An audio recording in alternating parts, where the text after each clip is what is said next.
This is Jesse Hensley. This is Josh Turner. And this is Chris Bow. Welcome to Turn Down for What? Welcome back to Turn Down for What?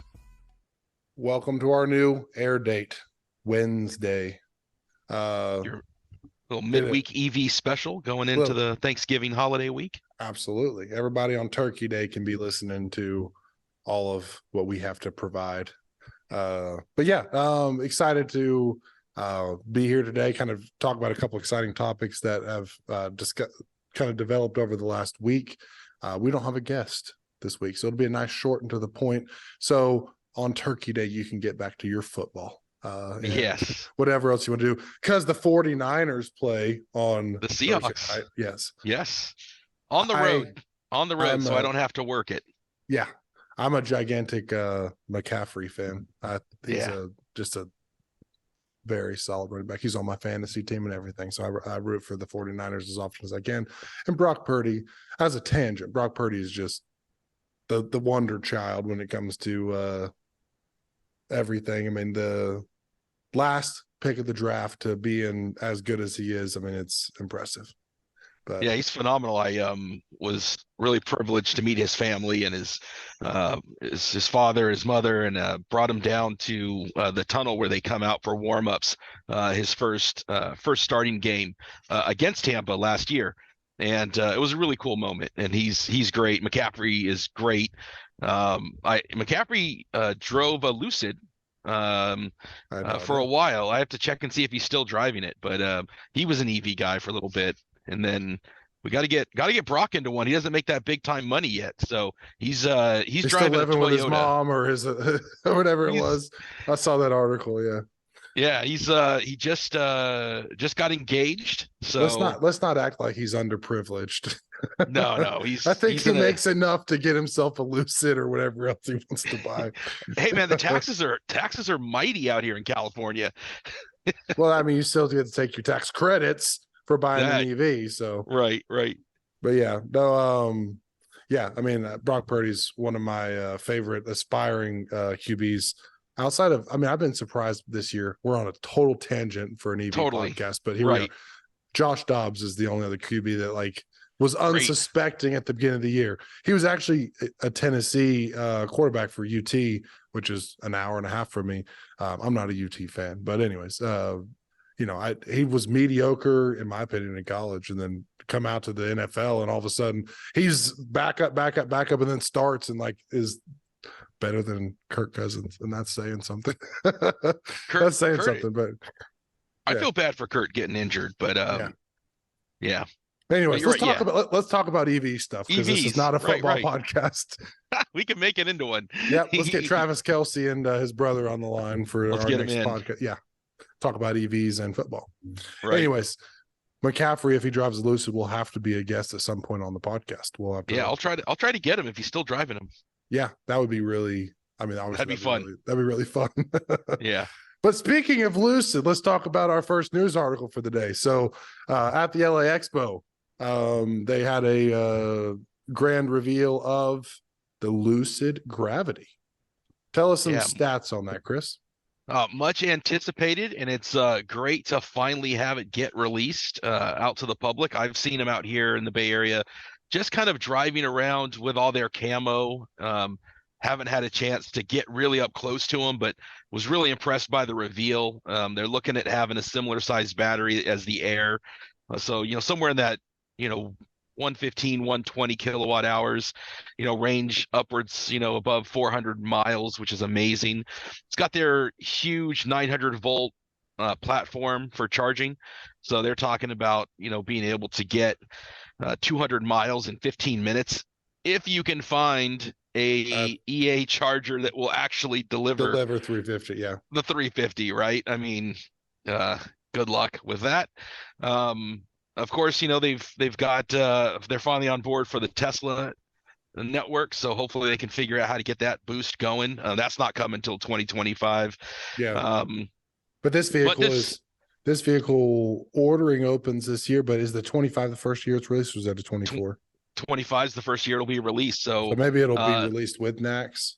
Yeah. I think that would be the plan, is to have it roll out with NACS. It is crazy to watch how many articles reference 2025. But 2025 is either going to be a really exciting year, or it's one of those things that like politicians do, where they put a date so far away that there'll be a number of reasons why that changes in the interim, but But a the lot of reality is announcements. in the car space, we are 9 months from the 25 releases. I mean, it's not that far away. I mean, most car Yeah, dealerships drop their next year model in the that's true. fall of the year before, and we're already almost at the new year of 24.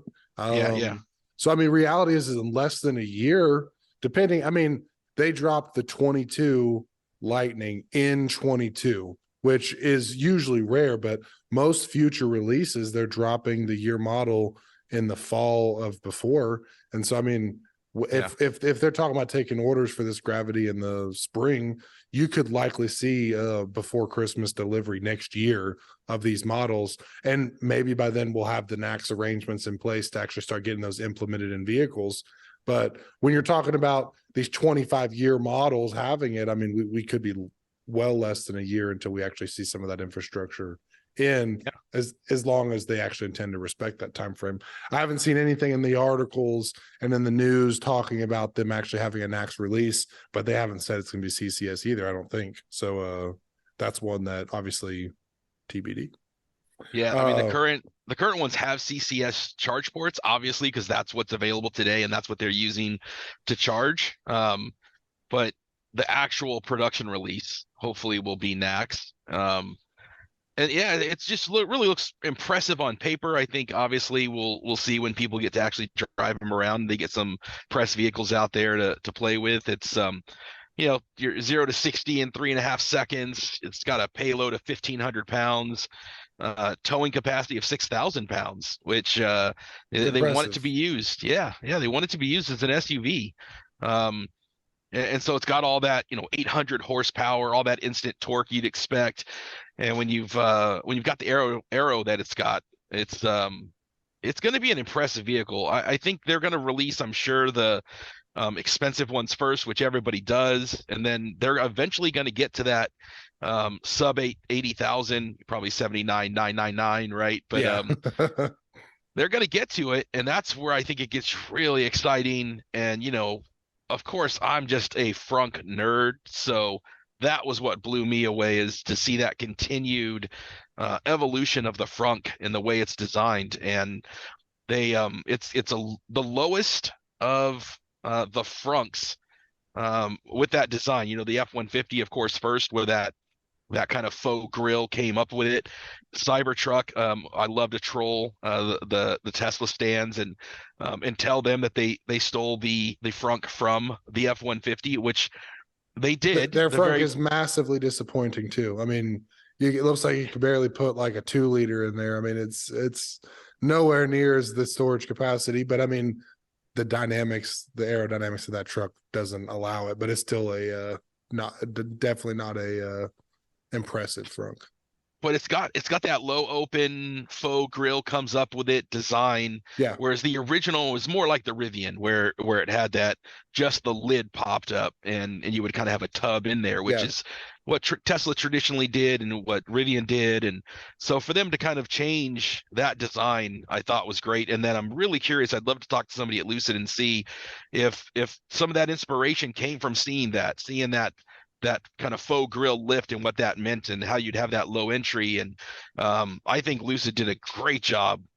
And the one thing they did that, we don't know yet, but as far as I can tell in pictures, doesn't look like Cybertruck has power in the frunk. So it's not as deep with the Cybertruck, and it doesn't have power in the frunk of the Cybertruck. And I just don't think that they have the same intention for the work truck aspect as Ford, which is, the work truck, that's what that's for. And I think Ford stayed down that vein with theirs. But Cybertruck, I mean, it has the power in the back, and they're going to offer those things, but I definitely don't think it was as geared for the work site like F-150 would be. Yeah, and they just released some marketing, I think today or yesterday, where it kind of touted the toughest truck, and they seem to be kind of trying to tiptoe towards that market. not to get away from the Lucid too far, but I thought one of the interesting things also on the Cybertruck is if you look at the design at the front of the bed and you look at the overhang of the roof line, there, where the tie downs are, there is a, I don't know, 6 to 8 inch difference where you couldn't take like a refrigerator, for example, and put it right up against the bed and the rear, like the rear glass, right? Like you could with a truck, and tie it down. And even if you look at the tie downs, you've got your low tie downs, and then you've got one offset by a few inches up higher.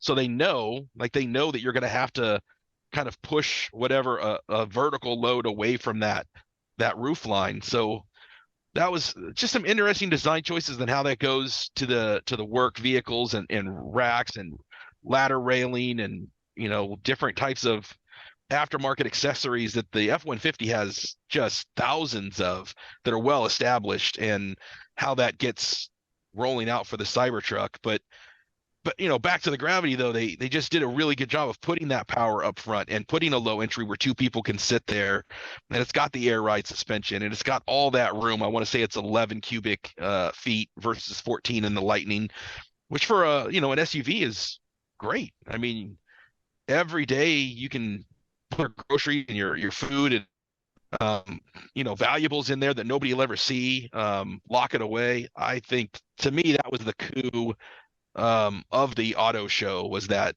front design, again, that very high range that you've got on the Lucid.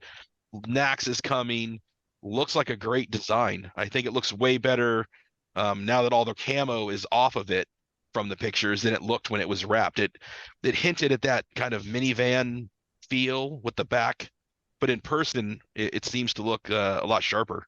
Yeah, I mean, one of the things that I was just kind of get the stats pulled up. One of the things that impressed me the most about the release was, the range is 440 on the long range battery pack for this Gravity.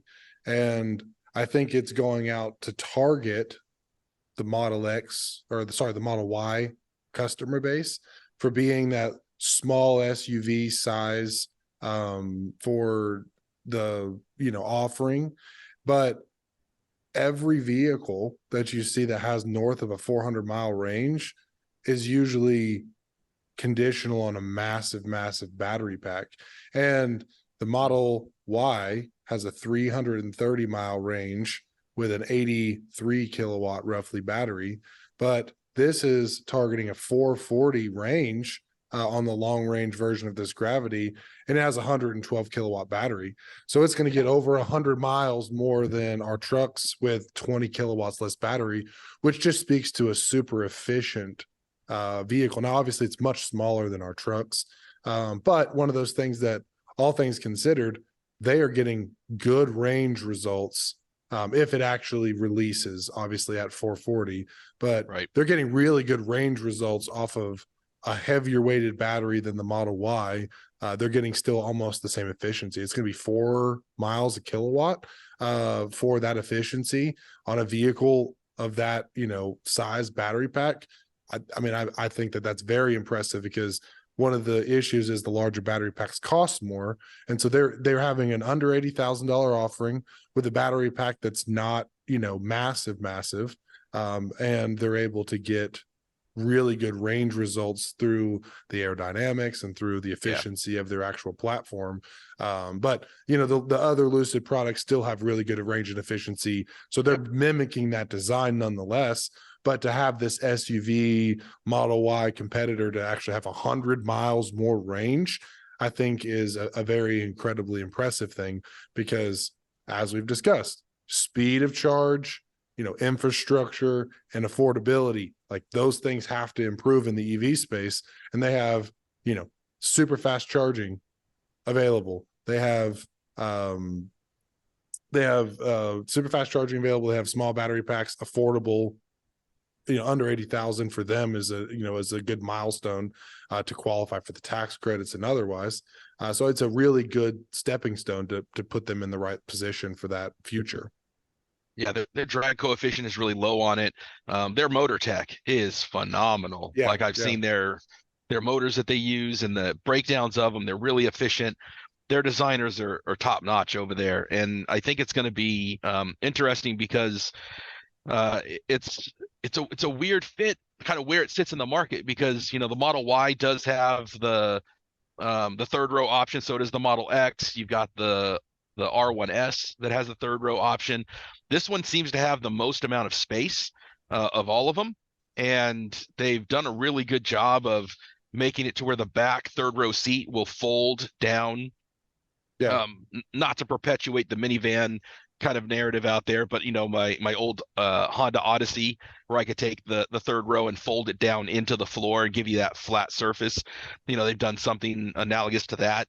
And so with battery packs, you have a lot less demand Right. for space under, so it gives you a lot more flexibility on how you arrange the systems to fold flat, options like that. Because traditional SUVs still have kind of a fold up aspect, and so this kind of gives you a lot of decent storage. And I mean, I think in the realm of the average smaller SUV, it's going to be luxury finishes and nicer options to be under 80,000. It's going to be a nice little niche product that I think we're going to do very well, because for Lucid, their affordability has been the biggest issue. I mean, all their vehicles are Right. very expensive, and so to Yes. have this SUV offering that's going to rival the R1S and going to rival the Model Y, it's going to be, I mean, the R1S is like 90,000, the best that they can do. And so this is going to be a very solid option to kind of help with the affordability overall. I think so. And I know they've got the big 30+ inch screen for the driver infotainment. And I think the only thing they're really missing technology wise is probably a heads up display. Yeah. But they've got great audio packages with Lucid. They've got great interior packages, really luxury options. I'm sure those won't be the 80,000 spec that has the best of the interior options but they're all there, and I think it's definitely got a place in the market. And I've seen some people say that screen is too big. I personally love it. I've seen complaints about that being too large, and there's too much information on there, but I think it's really well compartmentalized. Like, I've looked at it and seen that there's some, whatever info you need, you're only looking at that part of the screen. It's not like you need to look at the whole 30 inches all at once at the same time. You're looking at just the part that you need. I love that they have the blind spot cameras that pop up on the sides. I love the navigation that they have in there. I just think that it's really well done, and I think it's exactly what they needed to reveal. Yeah. And I mean, screen size considered, a lot of people have been very intrigued by the size of the screen that comes in the Lightning. Because my Lariat has that, I mean, your model has the same thing, does it not? Yep. It's got the big vertical screen. Yeah. And I mean, honestly, that's a little bit complex when it comes to overall the offerings, but I mean, it's for infotainment, I've learned to get used to it. I mean, it's something that obviously certain times there's buttons that are nice, but I think there's a good blend, especially with those very long screens. The Cadillac Escalade will have that same thing where it's actually pillar to pillar is going to be nothing but a solid screen. But if you're using it the correct way, I mean, part of it's going to be your speedometer section, part of it will be the screen, and they're still going to have buttons. And so it's going to actually be less complicated than even our Lightnings down that vein, but a good, amount of information that is on a digital display allows for a lot more customization, a lot more. I mean, a lot of people tend to like that. The Kia did that with a lot of their recent models of the gas powered vehicles, obviously, and their EVs, but like the Telluride and the van, the Carnival, they've all gone to that full 30 inch or whatever that size is, constant display. And it seems to be something that drivers in general tend to really like. And they still have their buttons too. So I think that what Lucid's done is kind of follow down. It kind of looks like the Kia-esque, but obviously a lot of their features tend to have a lot of nicer touches in the Lucid, but I think it looks very sharp. I think it's going to be functional, but something nonetheless that really stands out for being an affordable, EV SUV option compared to some of the current competition on the market. So how crazy are that we're calling the $80,000 the affordable EV? We'll get into what a Yeah, really it's like affordable EV looks like. speaking of Right. affordable, let's talk about our second Yes. article for the day. Absolutely. That's something that Hyundai recently announced that they are in the plans of working on developing a small electric car that will actually be less than $20,000, which, So needed. I mean, what is the base price of a Leaf? 25, 30? I haven't even looked at a Leaf. That's a darn good question. Yeah. I'll pull it up now while we're dialoguing about it. But yeah, I mean, if Hyundai can actually execute an under $20,000 EV, that's going to be, especially if it still comes with a grant, like a federal tax credit, you're going to end up with a $13,000 brand new car, which would just be insane. They'd have to bring it into the U.S. The one that they're looking at building is only going to be right now. It looks like in Europe. Yeah. And again, that magic 2025 date, right? That we saw, and so it would kind of prevent it from getting those incentives because it's not built in North America, and presumably the battery content, etc. But at $20,000, and there might be some state incentives that aren't dependent on those criteria. I know Colorado and California both have incentives. New Jersey, I think it is, that there's no sales tax, which is a form of incentive for EVs. So that price point, and it's just, how do we get them over from Europe though? Because you've got the ID.3 that Volkswagen does, little small kind of hot hatch. This one kind of seems along the same vein. There's certainly a number of things. I want to say the Dolphin that comes out of China. That's a small little, the BYD. Yeah. Right. So I mean, there is a market outside of the U.S. and I don't know if they're hesitant to try it, but there seems to be these kind of two areas where you've got the ultra kind of luxury, where we're calling, an $80,000 Lucid affordable, which in that marketplace is an affordable luxury option. And then that's kind of, our extended range Lightnings are kind of up there, and you've got your Model S and your Model X and your Audis and stuff that are up there. And then you kind of got that Model 3, Model Y, Mustang Mach-E kind of range there where you're 35 to 50. Yeah. I mean, but 40 to 60, I think, is the mid range of what you're seeing the average EV for. The Leaf looks like the starts at 28,000. So I mean, that's I don't want to say that confidently, but that's probably the cheapest EV on the market currently. And I don't know how much, if it actually qualifies for a full tax credit, but if it does, I mean, you're looking at, a net $21,000 vehicle. But that's 212-mile range. So, I mean, it's a small battery, small vehicle, but good for small around town use. But the announcement by Hyundai, I mean, if they're actually going to get a small vehicle that's under 20,000, that would have a gigantic use case for regional mobility, especially around, people that have a lot of hometown commutes and things like that.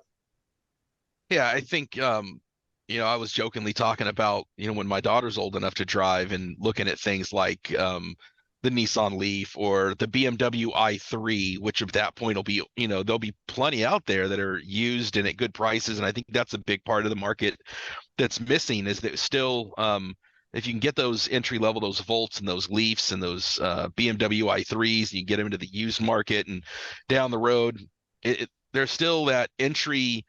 We've skipped the whole entry level EV of the used market that is still, there's probably some Model 3s that are maybe just starting to get to that point. Yeah.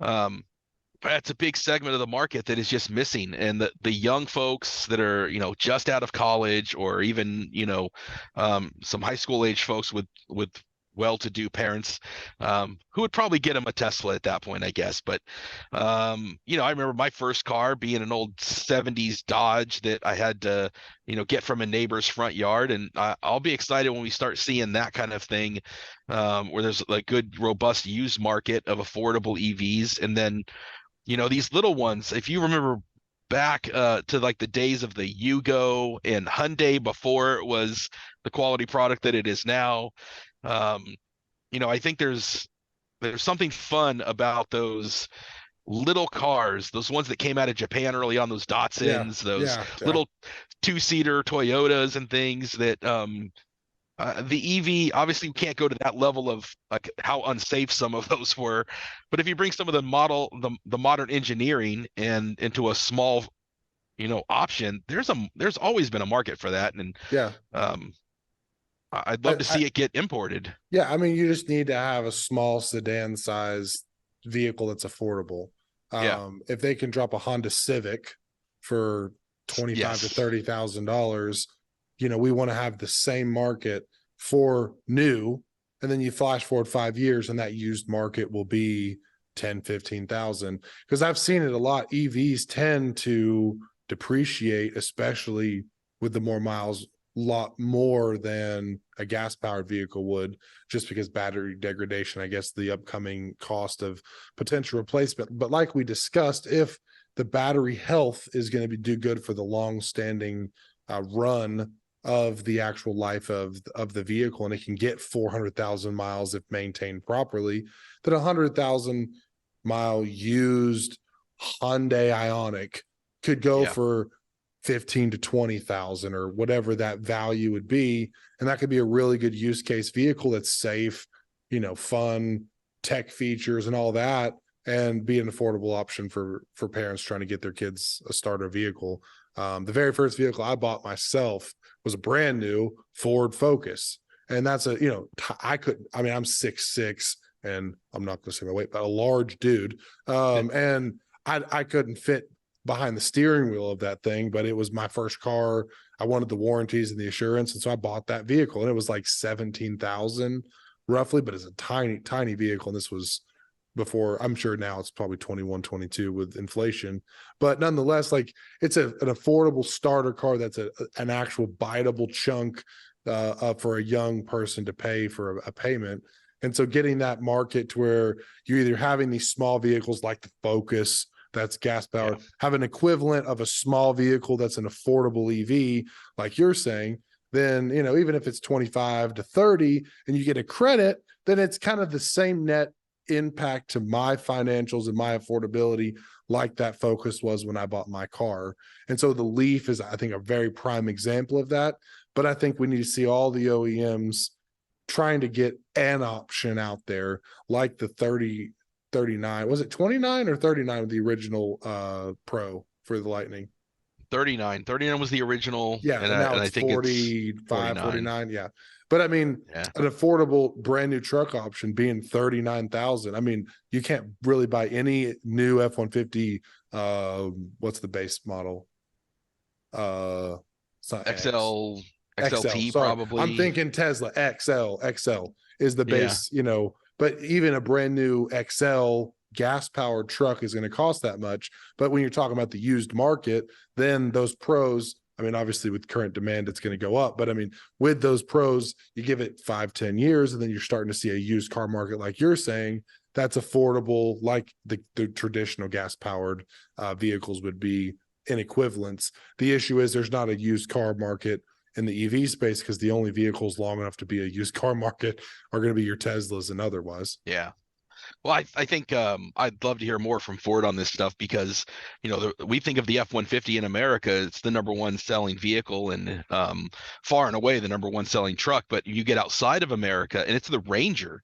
The Ranger is the real driver for the rest of the world. Which is why they did that Ranger plug-in hybrid in Europe, but they dropped there first instead of here.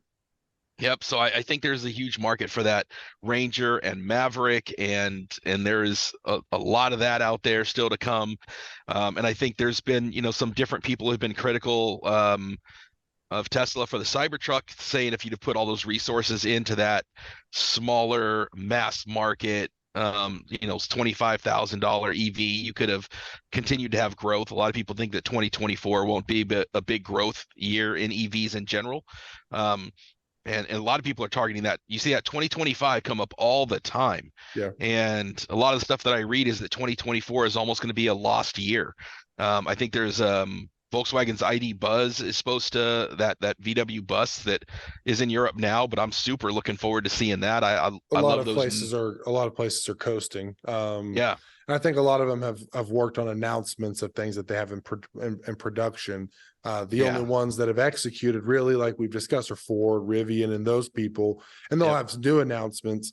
But a lot of these OEMs 2 years ago had to come up with a decision on announcement. And so they rolled out within the last year the plans for the next year to begin manufacturing for the 25 model. And so yeah. all of the OEMs that are getting into the EV space are kind of rushing in 25, if that's actually what's going to happen. And so I think that's why you're seeing so much front loaded. And NACS takes a year to get all the Yes. systems and everything uploaded. And so everybody's saying it's going to take a year. It's understandable, but you're going to see Lightnings are going to be the same Lightning through next year. And then you'll see the NACS roll out with them. And then T3 will probably be 25, 26. And then, you'll get the Silverado and the Dodge Ram and, all these other vehicles. But so much is happening in the space right now. It just takes time to actually roll it out. Blue Oval City is going to come online probably in summer of next year, which is going to be for 25-year models. And so that's just where, like, there's so much happening in the space in general, so many facilities opening and so much development happening. It's just, it takes time, and 25 is going to be the year that a lot of this stuff that started is actually going to be in motion. And I wonder how much of it too is supply chain, where you've got contract with these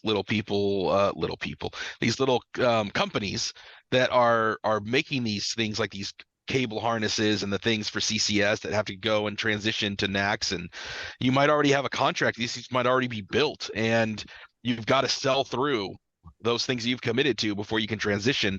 And that's where Tesla may have that advantage of that vertical supply chain integration. They can kind of flip. But even for them, if you look at what they're doing with what they call the Highland, right, the updated Model 3, which by everybody's review, it's a quieter, smoother, better driving Model 3 from what we have here in the States, but it's in Europe, it's in China. And I think there's a part of that. They have to go through all of their supply chain and their contracts and their commitments before they transition. And I think you'll see that updated Model 3 in America as they go through the supply. And battery technology changing and all of those kind of supplies around the world, and that has a lot to do with it. Coming out of COVID, it was really high. So all of that factors in. It's hard to predict what 2025 is going to look like. Yeah, I mean, that was tying into our last news article of the day. Was basically, well, we could hit one more if we want to, but one of the big things was there was another announcement that electric car batteries are coming down faster than expected, and I think you're seeing increased production, so quantity is helping drive the figures, but also we're still on the post-COVID fade. All of the supply chain issues we had with COVID jacked everything way up. And so it's something that we're still finding regularity there. Same thing with the construction market and some of these other places that, HVAC parts went out the window for construction because high demand, low supply. It's just supply demand, traditional pricing stuff. But the same thing happened in the EV space. All these OEMs were working on their announcement. The F-150 had their big drop, and like you're seeing all these people coming to the play, and now we're just starting to see where we're seeing a significant drop. The figure was, let's see what it was. Goldman Sachs basically came out and expects battery prices to fall to 99 cents per kilowatt hour of storage capacity by 25, a 40% decrease from 2022. That magic 2025 year again. Everybody loves that year. Yeah. But I mean, that's where, and then it says it's going to continue to go down 11% annually all the way into 2030. But affordability, if you're seeing batteries come down, I mean, battery prices per kilowatt were all the way at the height of COVID, it was 150. Almost 160. In 23, it's at 150, and they're saying in 24 it's going to come down to 120, and by 25 it's going to be less than 100. And so proportionally, you drop 30% of the cost of a $30,000 battery down to $20,000. Well, there's a solution to making the space work better, is having more affordable solutions. And that's still with traditional lithium-ion batteries, and things, not including new technologies that are coming out. But we're going to see affordability happen just naturally because we're coming out of the post-COVID pricing issues with supply and demand. Yeah, and I think they talk about that's kind of the average that they're looking at, but there's a wide variation there between the cost of the lithium ion versus the LFP, and the LFP is becoming more common in some of the vehicles. And then Tesla, of course, that vertical supply chain again, where they've got their own 4680s. But that's, they're going to put those 4680s, I believe, in the Cybertruck. So they stopped putting them in a whole one of the whole trims of Model Y now doesn't have the 4680s anymore. I think because they need to free them up for the Cybertruck. And Tesla can't do it all on their own. They're still using Panasonic, and they're still starting to integrate the LFP technology into some of theirs, and they're going to have a mix. So that pricing will have a mix, and Ford is going to look at LFP. I think they might already be for the standard range Mach-E, I think is LFP. I think they've talked about LFP and the standard range Lightning at some point. Which I'm not opposed to. I have a standard range Lightning. I don't tow. I don't haul. My tow capacity is not anywhere near yours with a max tow package that you have. It's probably closer to the Lucid, funny enough, right? My tow, max tow with that, without the extra cooling and that kind of thing. It has all the torque. It's really the cooling, I think, is the difference. Yeah. And so that, if you put a LFP into a standard range and you're using it like a pavement princess, like I do most of the time, right? There's nothing wrong with that, because I love the idea of being able to plug in at 100%. It wants to be plugged in at 100% when you're on the LFP. And if I'm only charging to 80, 90% as an EV owner, and my neighbor is charging to 100%, on their standard range, our ranges aren't day to day. They're basically the same. Yeah. Now you go on the long range road trip, that's a different story, of course. And there's but the LFP, I believe, is a lower cost alternative for some of these. And I think that'll have something to do with it. And do they, they've had these minerals, these mines show up as they've talked about them, but can they actually monetize them? Can they actually mine them and refine them and convert them into batteries? And there's one in Southern California, I think they found, but will they actually get through all the environmental studies to get it onto the market? Yeah. And I mean, I think that we're going to see that evolution happen, where you're going to see more affordable products for the cheaper, affordable vehicles, and maybe some higher end, more expensive battery products for some more of the niche vehicles, which I think I'm hoping that we're going to see the 80K plus become a niche compared to the average vehicle, which becomes affordable under 70,000. But Toyota might be coming on the scene by 2025. By 2025, right? With their solid state, which could be a revolution to the market in general. Obviously, some of these OEMs are going to have to finish out their contracts with some of their current battery providers and things, but something that we're going to see a lot of evolution. I'm really excited to see that evolution take place in the next not 90 days. What am I talking about? 6 months, year, 2 years, 3 years. You're going to see a lot of improvement, and battery prices of what currently exists is going to improve because of demand. But then this new tech and the affordability and LFP versus lithium, I mean, you're going to find these derivations. Solid state. Yeah. And then, I mean, it's going to make it to where you're going to have a lot better product offerings to the average individual, where there's going to be affordable with its limitations. There's going to be mid-range with its limitations, and then you can go expensive and do whatever you want to do with it. But that's something that there's going to be options, which is going to be huge for the market. So I'm excited to kind of see how all of that will actually boil down in order to make all of that, progress. So Yeah, I hope But somebody really nails it, man. I think it's easy for us when we get really, as an EV enthusiast, with these, 400 miles and 100 to 200 kilowatt hour batteries and heads-up displays and Corinthian leather and whatever, right? All these great things, air ride suspension that kneels down for you. All this stuff is fun, like Battlestar Galactica tech that I love, and it's exciting. But the person that just nails it and gets the Camry, or gets that level of high volume. You've got some buttons, you've got some tech, you've got some reasonably priced good day-to-day range stuff that just sells. I think there'll be a pivot in the market at some point, and I sure hope it's coming, because and um I think the gas market, you can look right now, and I mean, it's already happened in the EV market. Hyundai and Kia are doing really well in the EV market with yeah. their numbers.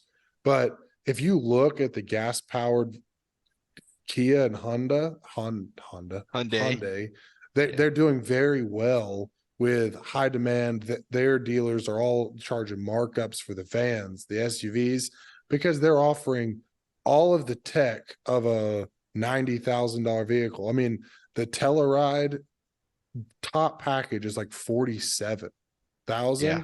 for all the bells and whistles, and it comes with the nicer upgraded Napa leather, and it has heads up display, the big Oh, wow. screen, heated first and second row, cooling Okay. on the first row. It has all of those bells and whistles that like you'd find in a Cadillac or a Lincoln Navigator. There's like the Ford Expedition. My wife had one, and the top package that was just like a $90,000 top Ford Expedition didn't have a heads up display. There's no Ford Expedition as a $90,000 SUV that has a heads up display, but the $45,000 Kia Telluride has heads up display, heated and cooled, Napa leather, all the tech that you'd expect in the nice vehicles. And that's why it's done so well and Kia is doing the same thing in their EV9 and their EV6. They have all of those same bells and whistles. I don't know if it has the heads up display, but they're getting Kia and Hyundai, I think specifically, have done a really good job at offering what the driver wants with the lane assist and all of the features that a driver would want to see but can't afford. They're bringing it into affordable range in the gas power realm. And I think it's a challenge to all the OEMs to say, hey, put that heads up display in to that $50,000 Lightning. It's not that much extra cost to them, but they'd use it as a justification to charge $10,000 more. The difference between an XLT extended range and a Lariat extended range is a sunroof and like a juicier sound system. Like in our 22-year model, and it was like $6,000 price increase for that. Yeah. Same battery range, a lot of the same features, but it included a sunroof and a sound system, which to them maybe cost them $1,000, and they're going to charge you $7,000 more just for the features because people want sunroofs and things like that. But that's where Kia, I think, as a model, has already done that. I mean, they're top end packages of their vans, of the Telluride, the Carnival, and all those vehicles. The top package with all the leather, all the features is like upper 40s. Now the dealers want to mark it up because they can, because of the demand, but nonetheless, like their MSRP is under 50 for all the bells and whistles. And if they can copy and paste that into their EV space, they already have the groundwork laid for a vehicle that everybody has high demand in. And as these battery prices come down, hopefully that becomes a real possibility and something that can be accomplished. I think that's the goal. Their EV9 and their drop, it was very futuristic in their initial release, but their actual production looks like it's a lot more featuring all those same type of things that drivers want, the screens, the seats, it's all the same features, and it's going to be a relatively affordable option. I don't remember the official starting price, but I remember it was definitely a lot less. I'll pull it up over here. Did you like the heads up display? Did you, I have not driven with a heads up display, and I wonder if it's one of those things where it's like, it's easy for people when I just regale about the greatness of the frunk, and people think it's overplayed. And the thing, until you live with one, you're like, ah, man, you don't realize how great the frunk is. I wonder if heads-up display is like that for me, where I haven't really experienced it, but to me, I feel like it'd be weird to have this heads-up display and this distraction up there on my screen. I don't like the idea of it, but maybe if I had it every day, I'd be like, oh, how did I ever live without it? Like, how did you find it? I only drove with a heads-up display for 2 weeks. I have not owned a Telluride with the bells once. I ordered one, and then my wife went to a minivan, which didn't have it. But I drove a vehicle with heads-up display for about 2 weeks, and honestly, it was nice. I mean, oh, nice. It's a lazy thing of like glancing down and back up, and I mean, you could call it safety, but I mean, your speedometer's right there, but the speedometer goes onto the windshield. But directions, it points an arrow when you're supposed to turn, and on the heads up display, it's showing you that. Yeah, and I mean, all it really is just a projector from your dash up onto the screen. But I mean, it was a nice feature. I enjoyed using it at the time, but it's one of those things that, like, logistically, like, it's not that high tech to add it, but it's just a feature that you only find in 90K plus gas powered vehicles. And maybe in the smaller luxury space, there's 65, 70s, but Kia chose to do that in their Telluride and those upper packages, and it's very affordable. The Kia EV9 that starts at 55. So I mean, that's a great price, man. That's a small midsize SUV.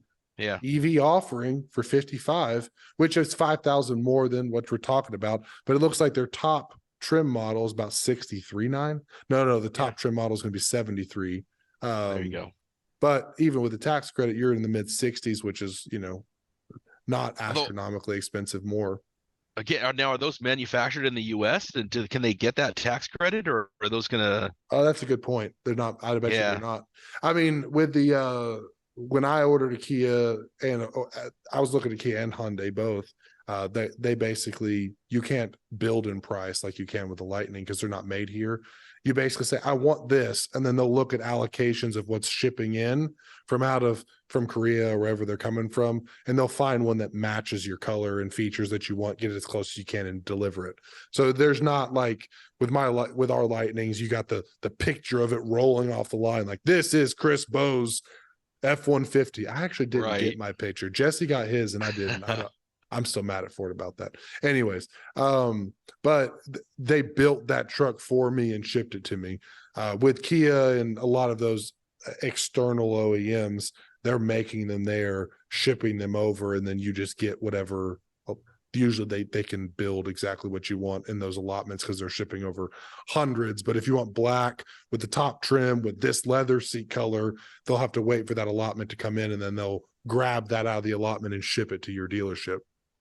Well, it looks like they are going to eventually move it to West Point, Georgia manufacturing. So hopefully that will. And the question is it assembling there or parts there? I mean, it's a question because, I mean, Hyundai has a facility in Alabama. I drive by it on a road trip. Where is it at? I think it's Alabama. It might be Georgia. I think it's Alabama. They actually have a full facility there, but I don't know which exact models are made there. But I think it's a portion of their whole process. But that's one of those things that obviously for some of these tax credits, you have to look at in-housing or in-countrying those manufacturing parts because obviously the tax credit, if you're going to have a more expensive vehicle, the tax credit is going to be a huge portion of actually making vehicle owners want to purchase that vehicle. It's so convoluted. I don't know how anybody keeps it straight, and it's how they figure it out. Tesla somehow got a workaround with some of their batteries to qualify, but there's word that coming, after New Year's, there's a chance some of that will slowly go away, and they're changing the standards, I think, and increasing the standards and the percentages each year. So it's one of those things where every year you're gonna have to look and see what qualifies and see. But when you're bringing in at some of the pricing they're talking about, and same thing with that when you're getting to the 20,000 ones, if you actually can get these things built and brought in, it's not as big a deal like it is now when you see all these manufacturers trying to hit that 79,000 mark. They've got the Lightning. They got some trims there right at that 79,000, the Lucid Gravity right at that 79,000. Everybody's trying to target that. so that they can get those incentives. But if you can start to pivot to some of those lower cost, still high value deliveries, Yeah. then it's not as tragic if you don't get it. Yeah. And I mean, it's just a matter of, like I said, they can slap a sunroof and a better sound system, spend $1,000 and charge you 20 more. And so that's where, like, you know, they're going to lose profit, but quantity of sales, you're seeing like, oh, look, Hyundai sold 20,000 EVs, but Ford sells like 1 million F-150s a year because it's such a high demand vehicle. You have to make a price range that they're going to get better demand out of. And that's where, as we get affordable, as we get the charging solutions, we're going to see those numbers pick up to the hundreds of and multiple hundreds of thousands being released per year, because demands to just naturally improve. I think consumer confidence will come with having an affordable solution that doesn't inconvenience people's lives, which I think we're on the cusp of. So I think that's where it gets really hard to predict these things. And it's fun to imagine 2025 or 2030 or 2035. And when people start talking about goals and initiatives and things they're going to try to do, so much can change in that amount of time. And whether it's battery technology or resource availability, or even as simple as this supply and demand curves, right? So you start to get some of these EVs on the road now. Okay, how do you charge them? Is there charging at work? Is there charging in apartment complexes? Is the charging technology getting faster? And as you have all this increased demand, we know from COVID, right, that if you have huge demand and not a lot of supply, the price is going to go up. So the price of electricity and what it takes to deliver all that power, that's going to go up. So it's there's a lot to come in that, where, you know, to your point, you've got millions of F-150 sold, and you've got so many Camrys sold, and so many minivans sold, and you start to replace some of those with EVs. All that electricity's got to come from somewhere, and so that supply and demand curve is going to change in 3 or 5 years. Yeah. And what's that going to look like? And yeah, how do we address that? And how do we deal with the duck curve that you've got, where you've got all the solar that can be a solution during the day, but people aren't charging during the day. They're charging at night at off peak. So yeah, do we have chargers available where you work? Do you have it available where you shop? All lots of things to come on that. So it's a daunting task to just get it right. How do you get all the balance right of when to, you know, pull in those lower costs and get some of that stuff out to the market, and where are people going to charge it from, and what does that do to electrical rates? And the rates in California are vastly different than the rates out in Tennessee, and in Texas, where you get some really good value right now. There's already some hesitancy in some of those markets in the Midwest and in the South and in the Plain states and the Dakotas, right? And where they've got really low cost, you know, of power and electricity today. And as that market changes, are you going to get some revolt about, hey, we bought into this, and now all of a sudden something that was, you know, 7 cents, 11 cents, 14 cents is now 31 cents per kilowatt hour, which is still cheap by California standards, but not by a lot of the rest of the country. There's 2-word answer to this problem. You know what it is? There's the balloons again. There's the balloons again. It's something about the number 2. But if I go 3, does that do anything? 2-word answer: power up America. That's the solution. I'm going to be biased and just say that's been our thought process this whole time, is what is causing what are they going to be the issues in the future of the industry? And you're exactly correct. Yeah. Power prices have to go up if you're increasing demand that much. And so creating solutions at the pump, if you will, for these things, it's a mandatory. We have to think big picture. We can't just look at the Band-Aid on the solution now. We look for 10 years. What has to happen? And it's going to be, we need a lot more energy, one. So how does that happen? On-site generation, huge solution for the charger. That way the grid can continue to improve itself with its own infrastructure. But on-site energy solutions make it to where rural America specifically can benefit, because Montana needs help in the grid. And you can't just go to rural America, rural Montana, and just slap chargers and connect to the grid and just be fine.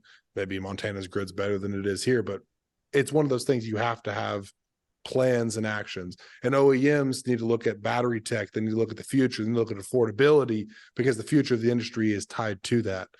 Charging station providers have to do the same thing. We can't just go to every Walmart in the country, put a charging station in the parking lot, and think that's the answer to availability. We have to think beyond that to say, hey, like you're saying, how do we charge vehicles at night in houses and offset peak demand? Is that individualized solar aspects? Is that a energy generation on a larger scale to help offset those demands? Power companies to be thinking about this. Providers of energy through like us need to be thinking about those things, because it's a deeper issue that if we just put a Band-Aid on it and slap infrastructure and parking lots, it's not going to promote the future of the industry unless we have some significant improvements in energy generation. So there you go. There's my little pedestal, but something that nonetheless, I think that there is a strong future in this industry, but we need everyone to kind of join in on creating a mutual initiative to protect the grid at all costs, because the last thing we need is a bunch of EV cars on the road and grandma losing power at 3:00 in the morning. That's not a viable solution for anybody. I wouldn't like that just as much as a gas loving truck owner would love that. It's something we have to solve that problem, and that's something that creative solutions will get us there. We just have to be smart and executing that vision and getting from point A to point B. Yeah, and there has to be a focus on that. I'm glad you guys are doing it, and I hope a whole lot of other companies are starting to look at it, because I'm going to get these locations wrong, I'm positive, but I feel like there's a spot down in like Virginia or West Virginia somewhere where there's like one charger and very little DC fast charging infrastructure down there. And then there's another one recently that was, I want to say Kansas, and hopefully somebody can correct in the comments if I'm off on this, but somewhere where there was like one in the center of the state, and it kind of served as a way to get through that part of the country. There was an EA station. It's been down for like 8 or 10 days or something, and there's just no way. There's no way to get through there. You'd have to find a hotel somewhere and plug in, or find some other 8 hours, 10 hours, 12 hours. Yeah. I mean, you have to. There's a big gap in charging infrastructure, and especially across the Midwest, there's not enough attention there. California has more chargers than they need, and a lot of the East Coast, being as developed as it is with the larger cities, has infrastructures along the corridors. But I think mid Tennessee is a huge need. Not Tennessee, mid United States is a huge need to fill in all of those states. And there's states like Colorado that'll have infrastructure. And this grant process that's coming out is going to put chargers across every state. But like I said, we're 2 years from seeing that infrastructure come to life. And in that infrastructure development, we have to protect the grid. We have to look at the future of the industry, whether that's clean energy generation or bringing more nuclear solutions, whatever it is. We have to begin to put those pieces in play. That way we're not leaving ourselves exposed in 5-10 years when EV adoption increases 30-40%, all these vehicles on the road, and we're having a power crisis. I'd love to see us do something with nuclear. I don't get any sense there's an appetite for it. I mean, the entire country of France is running on nuclear. There's definitely safe options out there, but people are so paranoid about it. And boy, I'd love to see that somehow change. I don't TVA, know our local power district, TVA, basically has a couple small modular reactors that are coming online, and they're safe. I mean, it's not going to be like a 7 Mile Island where you're having this big massive crisis, but something that nonetheless, like, there's a hesitancy to it, but if you do it right, you do it safe, it's going to be a solid solution. But I think on the charging front, with our model, you can hit all the same spots and utilize just something as simple as solar and get the same objective. It just requires more land mass overall in order to generate energy. But all things considered, we can power the whole country on solar and not take up a significant chunk of land mass. So it's one of those things that obviously we have to be considering options. Is it hydrogen power generation? Is it nuclear? Is it solar. I mean, whatever it is, finding ways to generate energy that will be generally approved by the masses and a safe, reliable option that will protect our grid moving forward. But something that will evolve, but solar's there already. Nuclear is coming online and hopefully will be something that can supplement the grid. But something that, your dams and other networks can only take you so far. And some other generations like coal and otherwise are controversial enough to where those are never going to thrive the way that they need to. So, yeah. We're running long, so we will wrap up. We will air another episode next week, and I will dive into some of the aircraft stuff that I was going to bring up today. But we will tune back in. Everybody have a very safe and happy Thanksgiving. Enjoy the time with your families. To enjoy the podcast, go back and listen to a few other episodes, and we will be back next week with another episode.